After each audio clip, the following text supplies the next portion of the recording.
السلام علیکم خواتین و حضرات. ادب کے ساتھ میں ڈاکٹر عدنان خالد. چاند گرہن، غلام گردش، یہ وہ نام ہیں جنہوں نے ایک زمانے کو اپنا گرویدہ بنا دیا. یہ پلیز، یہ ڈراماز، اس طرح کے بہت سے ڈرامے، اور ان ڈراموں کے پیچھے ایک شخصیت، اصغر ندیم سید. اصغر ندیم سید صاحب آج ادب کے ساتھ کے مہمان ہیں. میں اصغر ندیم سید صاحب کو خوش آمدید کہتا ہوں. سر، کیا حال چال ہیں آپ کے؟ آپ ٹھیک ٹھاک ہیں؟ بہت شکریہ عدنان، بہت شکریہ. بالکل ٹھیک ہوں، شکر ہے، الحمدللہ. سر، ایسا ہے کہ جب بھی میرے پاس کوئی گیسٹ آتے ہیں تو سب سے پہلے جو چیز مجھے انٹرسٹ کرتی ہے وہ ان کی جرنی ہے. ادب کی طرف ان کا رجحان کس طریقے سے ہوا، اوائل میں کس طریقے سے کن کو پڑھا، کون سے لوگ تھے جنہوں نے اثرات مرتب کیے، اور بچپن میں ادب کی طرف کس طریقے سے رجحان ہوا. تو میں جاننا چاہوں گا کہ اگر if you take us way back into your childhood and let us know how you came towards writing. بہت شکریہ.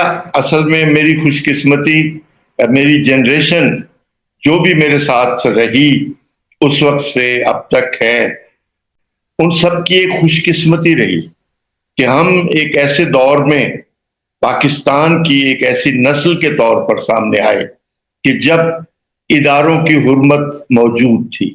میری مراد کالجز، یونیورسٹیز، لٹریری فورمز، اور چھوٹا شہر ہو یا بڑا شہر ہو، سب میں یکساں ایسے ادارے تھے جو تربیت گاہیں بن سکتے تھے.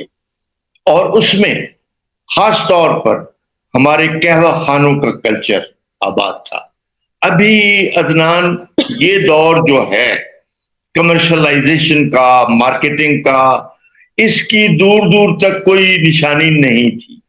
اور یہ میرے جیسی جنریشن جس کے پاس، سچ بات یہ ہے کہ وسائل نہیں ہوتے تھے، کیونکہ اس وقت دولت کی دوڑ نہیں لگی تھی، نہ ہی وہ اپرچونٹیز تھیں جو آپ کو راتوں رات امیر کر کے تو آپ کو ایک بالکل اور دنیا میں لے جائیں. اس طرح کا کوئی موقع نہیں تھا. سو ہمیں اسٹرگل ہی کرنی تھی. تو اچھی بات ہمارے لیے یہی ہوئی. میں ملتان میں تھا، اور ملتان میں میری خوش قسمتی کہ گورنمنٹ کالج لاہور کی طرز پر انگریزوں نے ایک کالج بنایا تھا، ایمرسن کالج ملتان. تو سیم ایز گورنمنٹ کالج، صرف عمارت کا فرق ہو سکتا ہے. ادروائز وہی پروفیسر، وہی ویلیوز، وہی غیر طبقاتی انسٹیٹیوشنز. غیر طبقاتی میں نے اس لیے کہا کہ گورنمنٹ کالجز ہی ہوا کرتے تھے، اور کوئی پرائیویٹ یونیورسٹی یا پرائیویٹ بڑے اسکول یا کالج کا نام نہیں تھا.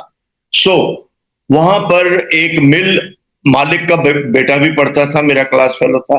میں ایک غریب گھر کا لڑکا بھی وہاں موجود تھا.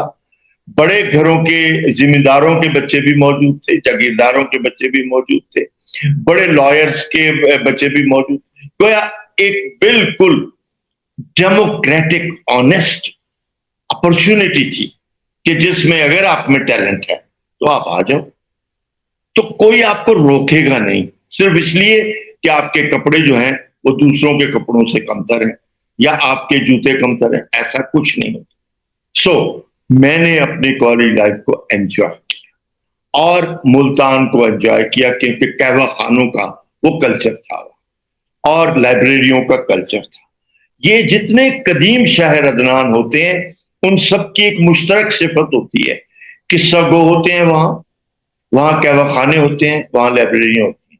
اب یہ جو قصہ گو ہے، ہمارے دور کا قصہ گو وہ نہیں ہوتا تھا جو برگد کے نیچے بیٹھ کے کہے ایک دفعہ کا ذکر ہے.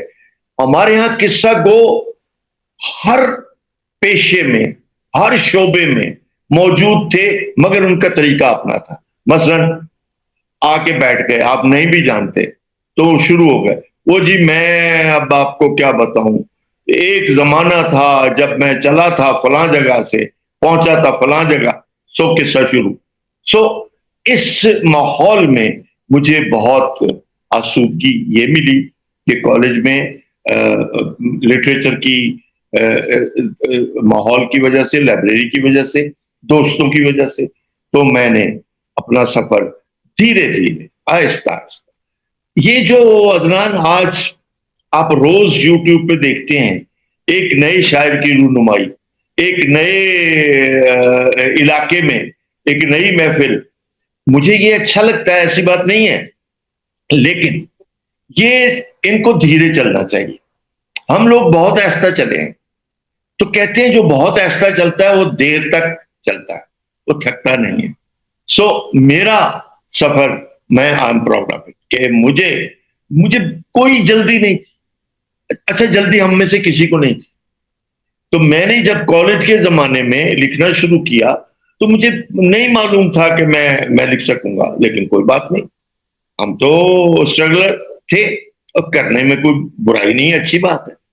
تو اسٹرگل کر کے ایم اے کیا، اور ایم اے کے بعد میری خوش قسمتی کہ مجھے فورن لیکچرشپ مل گئی، وہ بھی سرکاری. تو یہاں تک میں جس طرح پہنچا ہوں، میں نے بتایا. اب یہاں سے آگے کا سفر پھر میں آپ کو بتاؤں گا. اچھا، یہ بتائیے گا کہ اس کے بعد پھر پی ٹی وی تک کا سفر، ڈرامے تک کا سفر، اور کیا آپ اپنے آپ کو انیشیلی جب آپ نے لکھنا شروع کیا، کیونکہ میں بہت سے ایسے لوگوں کو جانتا ہوں جو بحیثیت شاعر شروع کرتے ہیں، کیونکہ شعر کہنا ان کی نظر میں، اور نارملی بھی نظم کہنا، وہ ایک ایسا کام ہے جو کہ تھوڑے وقت میں ہو جاتا ہے. وہ آپ کے احساسات جو ہیں وہ ایک کم وقت کے اندر کاغذ پہ آ جاتے ہیں. تو آپ نے شعر پہلے کہنا شروع کیے یا پروز رائٹنگ پہلے آئی، اور پھر وہ journey towards television وہ کس طریقے سے آئی؟ پہلے کہاں پہ چھپے، کون سے رسالوں میں چھپے، آڈینسز تک کیسے پہنچے، اور فرسٹ رسپانس آڈینس سے آپ کو کب ملا جس میں آپ کو لگا کہ اب میرا ایک سٹیٹس ایسا ہے کہ لوگ مجھے پڑھ رہے ہیں؟ جی بالکل ٹھیک کہا، کیونکہ اس زمانے میں یہ نہیں تھا یوٹیوب وغیرہ یا کوئی اور وسیلہ. ہمارے یہاں مشاعرے ہوتے تھے، ظاہر ہے پورے پنجاب میں ہوتے تھے، اس میں آپ کو پتہ ہی ہے کہ احمد الدین قاسمی، جوش ملی آبادی، فیض صاحب، عدم صاحب، یہ احسان دانش، شہزاد احمد، منیر ریاضی، یہ احمد برا، یہ ایک پوری دنیا تھی جو مشاعروں میں آتی تھی. اور وہ ملتان ہو، ڈیرہ غازی خان ہو، لاہور ہو، وزیر آباد ہو، کوئی بھی جگہ ہو، وہ باقاعدگی سے ہوتے تھے. ہم جاتے تھے، سنتے تھے. میں نے نور میم راشد کو ایم اے کے زمانے میں سنا. وہ نور میم راشد کے بھائی فہیم میم ماجد، وہ ہمارے پرنسپل تھے. تو میں ایم اے میں تھا، تو میں ذرا نمایاں تھا، میں کالم بھی لکھتا تھا امروز میں. تو انہوں نے مجھے بلایا، کہا کہ تم نور میم راشد کو جانتے ہو؟ میں نے کہا جی جی جی جی. کیا مطلب؟ ہم نے ان کو پڑھا ہے. کہنے لگے تو کل میرے گھر آ رہے ہیں، وہ میرے بھائی ہیں، تو تم فنکشن ارینج کرو. اب آپ سوچیں کہ راشد صاحب کو میں پہلی بار دیکھ رہا ہوں، جن کا لامساوی انسان آ چکا تھا، اور ایران میں اجنبی اس سے پہلے، ماورا اس سے پہلے تو پڑھ چکے تھے. تو میرے لیے کیا انعام ہو سکتا ہے عدنان؟ یہ اب ایم اے کا اسٹوڈنٹ نکل رہا ہے. سو میں نے ان کے قدموں میں بیٹھ کے راشد صاحب سے ان کی پوری نظمیں لامساوی انسان کی سنی. اب اس سے ظاہر ہے کہ تبدیلی آنی تھی. میں نے تو اس کے لہن میں بھی نقل کر کے دیکھا کہ کیا پڑھتے تھے، کیا کمال کی شاعری کا میٹافر تھا. خیر اس وقت اتنا بھی نہیں پتا تھا، لیکن آہستہ آہستہ کھلا. سو میں نے نظموں سے، ویسے تو جو کالجیٹ مشاعرے ہیں میں نے وہاں سے شروع کر دیا تھا، اور ایک سال میں ہم نے 17 ٹرافیز دی. اور میرے ساتھ ٹیم نے، جب میری ٹیم میں شروع میں محسن نقوی مرحوم ہوتے تھے، جو آپ کے والد خالد شریف صاحب کے بہت گہرے دوست بنے، یہ مجھے اچھی طرح یاد ہے. اور میرے وہ دوست بھی تھے، کلاس فیلو بھی تھے. تو ہم نے اکٹھے مشاعرے پڑھے، لیکن وہ مجھ سے سینئر تھے، اور ان کی پہلی کتاب آ چکی تھی، تو اس کا دباچہ بھی میں نے لکھا تھا، جبکہ میں ابھی اسٹوڈنٹ تھا. خیر تو یہ ایک شروعات ایسی تھی کہ جس کے بعد پھر میں نے نظم لکھی. اور میں پہلی بار جب شائع ہوا تو آپ نے پوچھ لیا، سیپ نسیم درانی کا پرچہ تھا کراچی سے، میرے خیال اب نہیں آ رہا. سیپ کے ساتھ اوراق، یہ 2 رسالے، اور تیسرا فنون. فنون میں میں ذرا بعد میں شائع ہوا، لیکن سید سبت حسن جو ہمارے ترقی پسند رہنما بھی تھے اور بڑے ہسٹورین بھی تھے، انہوں نے رسالہ نکالا جو منتھلی بیسس پہ تھا. یہ پہلا رسالہ جو مہینے کی پہلی تاریخ کو پورے پاکستان میں آتا تھا. اس کا نام تھا پاکستانی ادب. میں نے اس میں مسلسل جب لکھا تو سبتے صاحب کو پسند آیا. انہوں نے مجھے ہر پرچے میں شائع کیا. وہاں سے میری دوستیاں جن لوگوں سے بنی، ظاہر ہے جو رائٹرز اس میں چھپ رہے تھے، ان میں سرمد صاحبائی سب سے پہلے، ثروت حسین دوسرے تھے، اور بھی دوست سارے بنے اسی سے بنے. تو میں خوش قسمت ہوں کہ ثروت حسین کے ساتھ میرا اتنا اچھا وقت گزرا، اتنا اچھا شاعر، اتنا رجحان ساز شاعر. پھر سرمد سے تو آج بھی دوستی ہے. تو میں پھر یہاں سے متعارف ہوا اور یہاں سے میں لاہور آیا اور سرمد صاحبائی کے ہی گھر ٹھہرا. اور پھر بعد میں جن لوگوں سے ملاقاتیں ہوئیں ان میں سعادت سعید تھے، منیر نیازی تھے، اور جو بھی لاہور کے، انتظار حسین خاص طور پر، کیونکہ ان سے میری خط و کتابت اور ان سے میرا میل ملا پہلے سے ایم اے کے زمانے میں سے. سو یوں میں متعارف ہو گیا بحیثیت شاعر. اور ابھی ٹیلی ویژن کا مجھے کوئی اندازہ نہیں تھا اور نہ ہی مجھے معلوم تھا میں لکھ سکتا ہوں یا نہیں، نہ میری خواہش تھی. لیکن ٹی وی کے مشاہدے تک مجھے سب سے پہلے سرمد صاحبائی نے پہنچا دیا، کیونکہ وہ اسکرپٹ ایڈیٹر تھے اور انہوں نے مجھے ایک طرح سے ملتان سے بلوایا کہ آؤ بھائی اب یہاں تم ریکارڈنگ کرو. خیر وہ سلسلہ چلتا رہا. میں نے ایک آدھ پروگرام ہوسٹ بھی کیا تو وہ ایک سلسلہ چل نکلا. تو اس کے بعد پھر سفر چلتا ہے. تو کس طرح پہنچا ڈرامے پہ؟ اچانک ہی پہنچا، کیونکہ میں ملتان چھوڑ چکا تھا. ایک طرح سے مارشاء اللہ آنے کے بعد مجھے وہاں سے نکال دیا گیا تھا. تو میں شکر گڑھ پوسٹ ہوا، وہاں سے شیخوپورہ، پھر لاہور. قصہ مختصر، مجھے بلایا گیا کہ آئے اور لکھیں. حالانکہ اسلام امجد میرے سینئر تھے، ان کو 4 سال لگے ٹیلی ویژن میں انٹر ہونے میں، جو ایک سٹرگل ہوتی ہے، لیکن مجھے وہ سٹرگل نہیں کرنی پڑی. یہ عجیب بات ہے، اتفاق ہے. میں قمر آفتاب احمد نے بلا کے کہا کہ لکھو، اور وہاں سے لکھنا شروع. اچھا، جو ڈرامہ لکھنا ہے، ظاہر ہے اسکرپٹ رائٹنگ اور ڈرامہ رائٹنگ وہ تو باقاعدہ ایک آرٹ ہے، یعنی اس کو لکھنے کا بھی ایک طریقہ ہے. جیسے ہم ایسے رائٹنگ کرتے ہیں تو اس کے اندر بھی ایک باڈی ہے، ایک کنکلوژن ہے، ایک انٹروڈکشن ہے. تو یہ جو فارمیٹ تھا آف ڈرامہ رائٹنگ یا اسکرپٹ رائٹنگ، آپ تو ایک شاعر تھے، تو آپ کو یہ فارمیٹ اور اس فارمیٹ سے مانوسیت اور اس کو سکھانے والے لوگوں میں پھر وہ کون لوگ تھے جنہوں نے آپ کو ایکچولی ڈرامہ لکھنے کا آرٹ آہستہ آہستہ سکھانا شروع کیا؟ بہت اچھی بات کی. مجھے یاد ہے کہ جب انور سجاد کے ہم قریب تھا تو ان کو پتا چلا کہ جی مجھے کہا گیا ڈرامہ لکھنے کو، تو کسی قمر آفتاب احمد جنرل مینیجر تھے، اور انور سجاد تو اس وقت بڑا مشہور ایکٹر بھی تھا اور رائٹر بھی تھا، ڈرامہ نگار بھی تھے. تو ان سے پوچھا کہ یہ جو لڑکا ہے یا یہ نوجوان ہے تو آپ کیا سمجھتے ہیں یہ لکھ پائے گا؟ تو انور سجاد نے مجھے بعد میں یہ بات بتائی تھی. تو کہنے لگے، میں نے فوراً کہا کہ بھائی دیکھو، شاعر ہے، جملہ لکھنا تو اسے آتا ہوگا. یہ انور سجاد کا جملہ ہے. تو یہ ایک پہلو ایسا ضرور تھا کہ کرافٹنگ جو جملے کی جائے. آپ تو خود شاعر ہیں، آپ کو تو پتا ہے کہ شاعری ایک فنس ہے اور ایک ایسا آرٹ ہے کہ جس میں لفظوں کی ایک بنت اور ایک کرافٹ آلریڈی ہے. یہ اور بات ہے کہ ڈرامے میں شاعری چلتی نہیں ہے، ضرور ہے کہ آپ کے پاس کرافٹ ہونا چاہیے. سو آپ نے بالکل ٹھیک بات کی. تو ابتدائی طور پر جو ٹریننگ تھی، اور جو کوئی زیادہ بہت لمبی ٹریننگ نہیں تھی، قمر آفتاب احمد نے دی. وہ استاد تھے ایک طرح سے کہ فلم پڑھ کے آئے تھے امریکہ سے، اور انہوں نے ہی امجد اسلام امجد کو سکھایا تھا. تو امجد کے بعد میں ان کا ایک طرح سے شاگرد ہوں. شاگرد ان معنوں میں کہ وہ انہوں نے کہا کہ بھائی لکھو. میں نے کہا لکھنا نہیں آتا. کہنے لگے یہ پکڑو، یہ میں آپ کو سکرین پلے دیتا ہوں. اب تو میں یہ پڑھا رہا ہوں اسکرپٹ رائٹنگ. یعنی اس وقت تو اسکرپٹ رائٹنگ کا علم کہیں سے ملتا نہیں تھا، یعنی آپ کسی ادارے میں جا کے پڑھا نہیں سکتے تھے. میں پہلا ٹیچر ہوں اور ابھی تک 22 سال سے میں مختلف یونیورسٹیوں میں اسکرپٹ ہی پڑھا رہا ہوں. خیر، تو انہوں نے مجھے آزمائش کے طور پر سکرین پلے اور کہانی کا کرافٹ سکھایا اور کچھ ٹپس دیے. اب اس کے بعد ظاہر ہے یار، اللہ تعالیٰ آپ پہ مہربان ہو، تو میں نے کئی 2-3 راتیں لگا کے میں نے اس کو سیکھنے کی کوشش کی، لیکن سیکھنے کا عمل 1-2 دن کا نہیں ہوتا، یہ پروسیس ہوتا ہے۔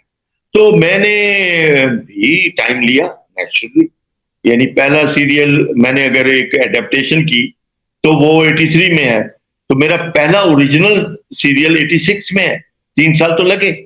پھر میرا دوسرا سیریل 87 میں ہے، تیسرا 88 میں، چوتھا 89 میں، تو وہ پھر ایک سلسلہ۔ تو یہ پروسیس، تو یوں سمجھیں کہ آپ گراؤنڈ پہ خود سیکھ رہے ہیں، اور آپ کے ساتھ جو ایکٹرز ہیں، آپ کے پروڈیوسرز ہیں، وہ بھی آپ کے ٹیچر ہیں، وہ کچھ نہ کچھ وہ بھی آپ کو بتا رہے ہیں۔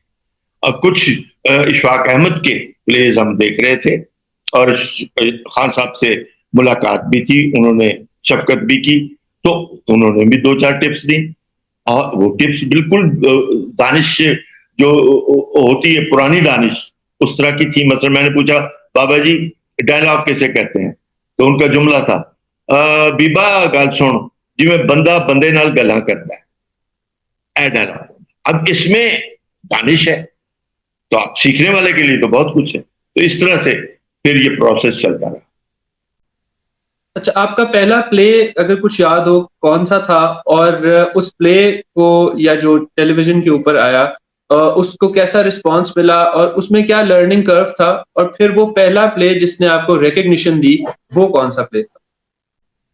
دیکھیے، پہلا پلے ہی نہیں مجھے ریکگنیشن دے دی تھی، اتفاق سے یہ دور 80 کا دور ہے، یہ ماشاء اللہ آ چکا تھا، تو پہلی بار پی ٹی وی ایک ہی تھا، آپ کو بھی معلوم ہے، کو کہا گیا کہ 14 اگست پہ خصوصی کھیل ہوگا اور لکھواؤ، اور وہ لاہور کے حصے میں آیا۔ تو لاہور کے حصے میں کیا آیا کہ انہوں نے اس وقت اشفاق احمد سے لکھوا لیا۔ اشفاق صاحب اس وقت جو بات لکھ رہے تھے اس میں کچھ رمزیں تھیں، تو وہ قمر آفتاب احمد کو لگا کہ یہ تو نوکری جا سکتی ہے، انہوں نے اس کو روک لیا یا ہیڈ کوارٹر بھیج دیا۔ ہیڈ کوارٹر والے ڈر گئے، اتنے میں ٹائم نکل گیا، اب رہ گئے 4 دن 5 دن۔ اب ان کو تلاش ہوئی کہ کوئی بندہ ایسا ملے جو فوری طور پر کاٹھی ڈلوا لے، تو میں فوری طور پر کاٹھی ڈلوا بیٹھا۔ میں نے کہا ٹھیک ہے۔ ابھی میں گھر گیا ہوں تو ایڈ چل رہا تھا کہ یہ پلے جو ہے یہ 14 اگست کو چلے گا، ابھی میں نے اس کا آئیڈیا بھی نہیں دیا تھا۔ تو یوں ایک اتفاق کہہ لیں تو وہ تھا صبح کی دستک، یعنی یہ پہلا 14 اگست کا خصوصی پلے، اور یہاں سے پھر کام شروع ہو گیا۔ لیکن جو آپ کا اگلا حصہ ہے جو ریکگنیشن ہے، ایک تو دریا چولستان کا سیریل تھا، چونکہ پہلی بار پورے ملک میں چولستان کو دیکھا جا رہا تھا، کہ کوئی نام ہی سنا تھا لوگوں نے، نہ اس کا میوزک جانتے تھے، نہ خواجہ غلام فرید کی گائکی اور کافی گائکی کو لوگوں کو زیادہ پتا ہوگا، لیکن زیادہ پتا نہیں تھا۔ وہ میں لے کے آ گیا، خواجہ صاحب کی کافیوں کو گوایا، خواجہ صاحب کا علاقہ دکھایا، تو وہ ایک دنیا ہی اور تھی۔ وہاں سے اب پھر اصل پہچان پیاس سیریل سے ہوئی، جو لاہوری کا سیریل تھا، اس سے مجھے ریکگنیشن۔ اور پھر چاند گرہن آیا اور غلام گردش آیا، یہ تو کلاسکس بن گئے۔ تو ان ڈراموں کی پاپولیرٹی کی کیا وجہ ہے، اور یہ ان کا کیا پھر ایک جو یوفورا انہوں نے کریٹ کیا، آپ نے اس کو کس طریقے سے انجوائے کیا؟ اب میرا یہ دور جب پیاس کے بعد خواہش آیا، تو ساتھ ہی میری خوش قسمتی اگین کہ پہلا پرائیویٹ چینل آیا، اس کا نام NTM تھا، اور وہ اس کی رینج کم تھی۔ رینج یہ تھی کہ کراچی شہر، لاہور شہر اور اسلام آباد، باقی ملک میں نہیں دیکھا جاتا تھا۔ تو انہوں نے مجھے کہا، انہوں نے میرے دونوں سیریل دیکھ لیے، پیاس اور خواہش، انہوں نے کہا اس کو تو بلاؤ، اور انہوں نے کہا آئیڈیا دو، میں نے آئیڈیا دیا۔ ایکچولی اس کی کامیابی کے پیچھے جو اہم بات تھی وہ یہ تھی کہ میں نے ان سے پہلا سوال کیا کہ، اور یہ ماشاء اللہ کا دور ابھی ختم ہوا تھا، 89-90 میں شاید ختم ہوتا، تو میں نے ان سے کہا کہ مجھے آزادی لکھنے کی ہے، کتنی دو گے؟ انہوں نے کہا جتنی چاہیے لے لو۔ اب ایک رائٹر کو اور کیا چاہیے؟ میں تو پولیٹیکل تھنکر تھا، سوچتا رہتا تھا، میں نے تو پولیٹیکل ڈرامے سوچ رکھے تھے، کیونکہ ڈرامہ ہے ہی پولیٹیکل، اس کے بغیر تو ہو نہیں سکتا۔ تو پہلی بار کھل کے لکھنے کی وجہ سے عوام تک وہ بات پہنچی جو پہلے نہیں پہنچی تھی. تو اس میں میں نے آج کے پاکستان کو کنسیو کر لیا تھا. اتفاق ہے کہ مثلا میں نے 3 پلر بنائے. Power pillars 3. پالیٹیشین. اب وہ پالیٹیشین پاور پلر رہا نہیں, آدھا سے زیادہ پلر کوئی اور لے گیا ہے. یہ ایک الگ بحث ہے. اس وقت پالیٹیشین ایک پاور پلر کے طور پر تھا. پھر پالیٹیشین نے اپنا گراؤنڈ خود لوز کیا. یہ ایک الگ بحث ہے. اس میں کہو گے تو کچھ بولوں گا, نہیں تو پھر نہیں بول پاؤں گا. تو دوسرا پاور پلر میڈیا. حالانکہ اس وقت میڈیا نہیں آیا تھا, صرف جنگ اخبار تھا. اور جنگ اخبار کو دیکھتے ہوئے مجھے معلوم ہو رہا تھا کہ ایک وقت آئے گا یہ میڈیا امپائر بنے گا. اور وہ بنا, آپ کے سامنے بنا. اور تیسرا اسٹیبلشمنٹ, جسے آپ بیوروکریسی کہہ لیں یا بیوروکریسی پلس کہہ لیں. اب پلس کا مطلب بھی آپ سمجھ چکے ہوں گے. تو اس طرح ان 3 کو میں نے دکھایا کہ یہ پاکستان میں دوستی کر رہے ہیں تو عوام کا کیا بنے گا. یہ تھا موضوع چاند گرہن کا. اور چاند گرہن لفظ بھی علامتی ہے کہ ملک کو گرہن لگ رہا ہے. سوچو, غور کرو, تو میرے چاند کو گرہن لگ رہا ہے. تو یہ عدنان, آپ بٹوین دا لائنز سمجھ لو گے کہ عوام ہر وقت سچ دیکھنا چاہتے ہیں. یہ میں آپ کو بتا دوں, آج بھی اگر سچ زندہ ہے پابندی کے باوجود تو عوام نے اس کو زندہ رکھا ہوا ہے. تو یہ تھی وجہ جو آپ نے مجھ سے پوچھی. اور پھر غلام گردش میں بھی میں نے پالیٹکس کو ہی لیا. میں نے اس میں جو گیم کی وہ یہ کی کہ اس وقت لیڈی فیوڈلز بھی موجود تھی. بیگم عابدہ حسین بڑی خاتون ہے, کمال کی, پڑھی لکھے گھرانے کی. تو ان کو میں نے رکھ کے تو غلام گردش کنسیو کیا کہ ایک لیڈی فیوڈل اگر ہو اس میں ملک میں تو وہ کتنے اچھے کام کر سکتے.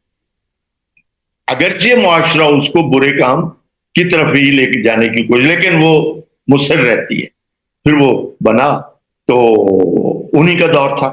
بیگم عابدہ حسین اس وقت کوئی وزیر بھی تھی. تو ان کو دکھایا گیا, ان سے اپروول لے گئے. تو بڑی خوش ہوں کہ میرا پورٹریل انہوں نے اچھا ہی کرنا تھا. نیچرلی میرے تو سارے سیریل خواتین کی امپاورمنٹ پہ ہیں, تو وہ تو آلریڈی تھا. تو وہ سسٹم کی خرابیاں تھیں, تو اس وجہ سے وہ بھی پاپولر ہوا. تو یہ سارا بیک گراؤنڈ ایک ساتھ, یہ ساری خوش قسمتی ہے, میں تو یہ کہوں. اچھا سر, یہ بتائیں کہ اب آپ نہیں لکھ رہے یا نئے کوئی پروجیکٹس نہیں کر رہے, اور کیا وجہ ہے کہ جس طرح وقت گزرتا گیا اور چینلز کی تعداد بڑھتی گئی ہے, آپ کا کام ہم نے کم دیکھا ہے بنسبت اس کے کہ آپ کو پتہ ہے کہ 200 چینلز ہیں, اور 200 چینلز ہیں تو شاید 1000 ڈرامہ ہو رہا ہوگا, لیکن ہمیں اتنا آپ کا کام نہیں نظر آیا ان the last 10 years or so. تو ایسا کیوں ہے, اور کیا یہ ڈیلیبریٹ ہے؟ جی, اس طرح ہے عدنان کہ میرا ایک معاہدہ ہوا تھا. میں اتفاق سے میں نے سارے چینلز کے ساتھ سیریل کیے, ARY کے ساتھ کیے, آج کے ساتھ ایک اکلوتا سیریل, کیونکہ اس کے بعد اس پہ بھی پابندی لگی تو وہ آج نے تو پھر ڈرامہ نہیں بنایا. وہ بنا ہوا ان کے پاس پڑا ہے, انہوں نے کہیں اور چلایا ضرور. اچھا, اس کے بعد جیو کے ساتھ میرا معاہدہ تھا, تو وہاں میں نے کوئی 4-6 بڑے سیریل کیے. پہلا سوپ جیو کا میرا ہی ہے, 300 ایپیسوڈ کا. تو میں نے کام کیا, اور اس کے ساتھ ساتھ یہی 3-4 چینل تھے, ہم پہ بھی کیا. تو یہ میں نے کیا, لیکن جب تک مجھے فری ہینڈ ملا, جب تک انہوں نے مجھ پہ بھروسہ کیا. لیکن جب مارکیٹ مینیجرز آ گئے, انہوں نے ریپلیس کیا, آؤٹ سورسنگ ہو گئی, تو آگے تو آپ خود سمجھدار ہو کہ اس میں پھر رائٹر کا رول نہیں رہتا. اس میں تو صرف اور صرف کمائی کا رول ہوتا ہے. ہم لوگ جو تربیت یافتہ تھے وہ ایکچولی موضوعات کے حساب سے تھے اور اس کی کامیابی کے حساب سے تھے. ہم پیسہ کمانے یا اس طریقے سے ہماری تربیت نہیں ہوئی تھی. تو بہرحال جب میں نے محسوس کیا کہ ان کو رائٹر کی بجائے ایکٹرز کی ضرورت ہے, خواتین ایکٹرز کی فیشن ڈیزائننگ کی ضرورت ہے، ان کی مجبوری ہے، انہوں نے برانڈز کو ان کرنا ہے، انہوں نے اپنے رول ماڈلز بدلنے ہیں، ماڈلنگ کو آگے لانا ہے، پھر رائٹر کی تو ضرورت نہیں رہتی. تو میں نے خود ہی اپنے آپ کو ودرا کیا. میں نے نہیں کیا، میرے ساتھ اور بھی تو رائٹر تھے. نور الہدا شاہ لاسٹ تک میرے ساتھ کام کرتی رہی ہیں، انور مقصود میرے ساتھ لکھتے رہے، تو امجد صاحب مجھ سے پہلے ہی چھوڑ گئے تھے. تو میں نے کہا گڈ بائے، اس میں تو کوئی ایسی بات نہیں. لیکن عدنان، آگے جب ہم آئیں گے اس گفتگو میں تو آپ کو میں بتاؤں گا کہ میں نے پھر میرے لیے کتنی بڑی بلیسنگ ہوئی. کیونکہ جو بندہ لٹریچر سے جاتا ہے تو وہ لٹریچر میں واپس لوٹ کے بھی آتا ہے. تو وہ تو ایک دور میں نے گزارا کہ شہرت بھی ہے، چلیں گھر بنانا تھا، پیسہ بھی مل گیا، چلیں بچوں کو پڑھانا تھا، باہر پڑھانا تھا، چلیں اللہ تعالیٰ نے مدد کر لی، یہ تو ٹھیک ہے. میں نے خود پوری دنیا دیکھ لی اسی ڈرامے میں، تو یہ تو اللہ کی دین ہو گئی. اب آگے آپ نے کتاب بھی تو لکھنی چاہیے، کتاب نے رہ جانا ہے، ٹھیک ہے نا. تو بس یہاں آ کے میں نے محسوس کیا کہ اب مجھے واپس شاعری اور ناول اور شارٹ سٹوری کی طرف جانا ہے، یا نثریہ جو بھی میں لکھنا چاہتا ہوں. تو بس یہ ایک وجہ رہی. تو میں ریگریٹ نہیں کر رہا، آئی ایم ویری ہیپی. اچھا، اب جس طرح گفتگو اس طرف آئی گئی ہے تو اب مجھے یہ بتائیے گا کہ پھر شاعری اور ناول نگاری میں کیا کیا اس کے بعد جو تھا وہ کنٹریبیوشنز رہیں، اور اس پہ آپ کو کیا اسی طریقے کا رسپانس ملا جس طریقے کا آپ کو ڈرامے میں ملا تھا؟ کیونکہ ڈرامے نے تو آپ کو ایک لیونگ لیجنڈ بنا دیا. بہت شکریہ. دیکھیے، ایک تو یہ ہے کہ ڈرامے اور نثر یا ناول یا شارٹ سٹوری کا ریسپانس دونوں میں بہت فرق ہے. ہمیں اس فرق کو رکھنا پڑے گا. شاعر آپ خود ہیں، آپ کو معلوم ہے کہ آپ نے کب پہلی غزل کہی ہوگی اور آج آپ کہاں ہیں اور آگے کہاں آپ کو جانا ہے. تو یہ تو آپ مجھ سے زیادہ بہتر جانتے ہو کہ لٹریچر جو ہے، ادب میں گھڑیاں نہیں ہوتی، ماہ و سال بھی نہیں ہوتے، ڈیکڈز ہوتے ہیں، اور پتہ نہیں کتنے ڈیکڈز ہوتے ہیں. اور یہ میرے ساتھ نہیں، یہ پوری دنیا کا عالمی لٹریچر سے آپ دیکھ لیں. تو اس کا احساس شعور ہونا چاہیے. تو مجھے اس کا احساس اور شعور تھا اور ہے. میری شاعری کا مجموعہ تو آ چکا تھا. اس کے بعد پھر میں نے اپنا کلیات مرتب کیا. جو چیزیں میری لکھی ہوئی تھیں میں نے ان کو ذرا سنجیدگی سے لینا شروع کیا. لوگوں نے بھی سنجیدگی سے لینا شروع کیا کہ یہ اپنی شاعری کو سنجیدگی سے لے رہا ہے، کہ یعنی جس بندے کی کا آغاز ایسا ہو کہ ثروت حسین نے اس پہ نظمیں لکھی ہوں، یا تو اس کی، یا عبد الرشید اتنا بڑا شاعر تھا نظم کا، اس نے نظمیں لکھی ہوں. تو اس سے اندازہ ہوتا ہے کہ میرے جو معاصرین تھے وہ کتنے بڑے تھے اور مجھے کتنی بڑی سہولت حاصل تھی کہ میں ان کے ساتھ ڈائلاگ کر رہا تھا. شاعری کا بھی اللہ کا بڑا شکر کہ وہ مجموعہ آتے ہی اس پہ بڑے ریویوز آئے، انگریزی اخباروں میں بھی، باقی جگہوں پہ بھی. اور جو بھی نثری نظم کا مجموعہ آتا ہے یا تاریخ آتی ہے، میں موجود ہوں اور اپنی اسی شناخت کے ساتھ موجود ہوں.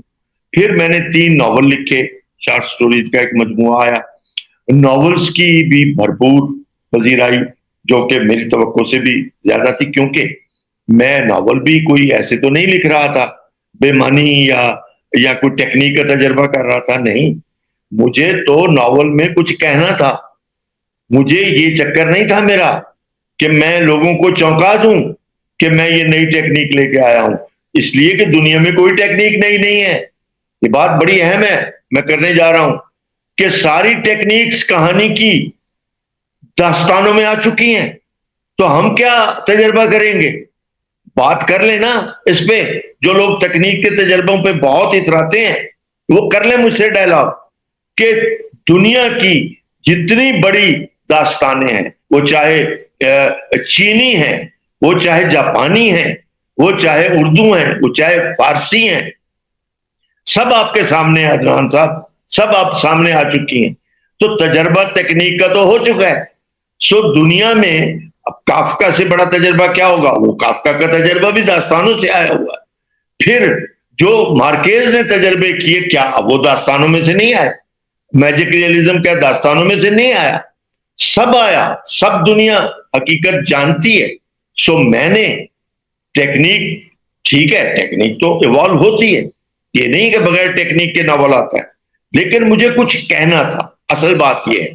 تو وہ جو مجھے کچھ کہنا تھا وہ موجود ہے تینوں ناولوں میں, اور وہ بڑے ایشوز ہیں اور وہ بڑے سوالات ہیں, چاہے عورت کے حوالے سے ہوں, کہ بین الاقوامی سطح کے جو کراس کلچرل معاشرے ہیں ان معاشروں کے درد ہوں, یا ان معاشروں کی جو ہے وہ ناکامیاں ہوں. ناکامی صرف ہمارے معاشرے کی نہیں ہوتی, مغربی معاشرے کی ناکامیاں نہیں ہیں, امریکی معاشرے کی نہیں ہے. تو وہ یہ اوپر سے تو یہ سارے معاشرے ٹھیک ہیں, اچھے ہیں, اور لیکن ان کی ناکامیاں تو ان کے اندر ہیں. تو یہ کس نے دیکھنی ہے؟ یہ تو رائٹر نے دیکھنا. سو اس لیے میں مطمئن ہوں کہ ان ناولوں میں میں نے جو کام کر دیا ہے, میں اس لیے مطمئن ہوں کہ آنے والے وقت میں وہ سوالات ہیں وہ اٹھ بھی رہے ہیں, وہ اٹھ بھی سکتے ہیں. تو اس لیے اس میں جلدی یا اس طرح کی شہرت کے لیے میں بےتاب نہیں. اچھا, آپ اکیڈیمیا میں آئے ہیں اور اکیڈیمیا کو پھر آپ نے دیکھا, ابھی بھی آپ ڈین شپ کر رہے ہیں لٹریچر کی یونیورسٹی آف لاہور میں. میرے لیے ہم ایک اکیڈیمک کاؤنسل میں بیٹھے ہوئے تھے اور پھر اس کے بعد ایک ریسرچ کی میٹنگ آئی تھی, اسکوپس والے آئے تھے. میرے لیے یہ بات بہت ہی اچنبے کی بات تھی, میرے لیے بہت سرپرائزنگ تھا کہ جو لٹریچر کی فیکلٹی ہے اس میں بھی کتاب کو ویلیو نہیں دی جاتی in terms of your research writing. مجھے یہ لگتا تھا کہ بحیثیت کمپیوٹر سائنٹسٹ اگر میں ایک جرنل آرٹیکل لکھ رہا ہوں تو اس کو تو انہوں نے پذیرائی اس کی کرنی ہے, اس کو انہوں نے شامل کرنا ہے میری پروموشن کے اندر, اور ٹھیک ہے میری شاعری کی کتاب کو تو شامل نہیں کریں گے. لیکن آپ تو لٹریچر کے شخص ہیں, جب آپ لٹریچر کے شخص ہیں تو آپ کے ناول کو اگر کریڈٹ نہیں ملتا آپ کی پروموشنز کے اندر, آپ کی ایکیڈیمک رائٹنگز کے اندر, تو آپ کو نہیں لگتا کہ اس کے اوپر تو باقاعدہ آواز اٹھانی چاہیے اور گلوبل سطح پہ کوئی بات کرنی چاہیے کہ یہ کس قسم کی عقل ہے کہ جو یہ کہتی ہے کہ ایک جرنل آرٹیکل جو ہے اس کی ویلیو ایک ریٹن بک کی, لٹریچر کی کتاب جو آپ نے لکھی ہے اس سے بڑھ کے ایک جرنل آرٹیکل کی ویلیو ہے. اس پہ کیا کہیں گے؟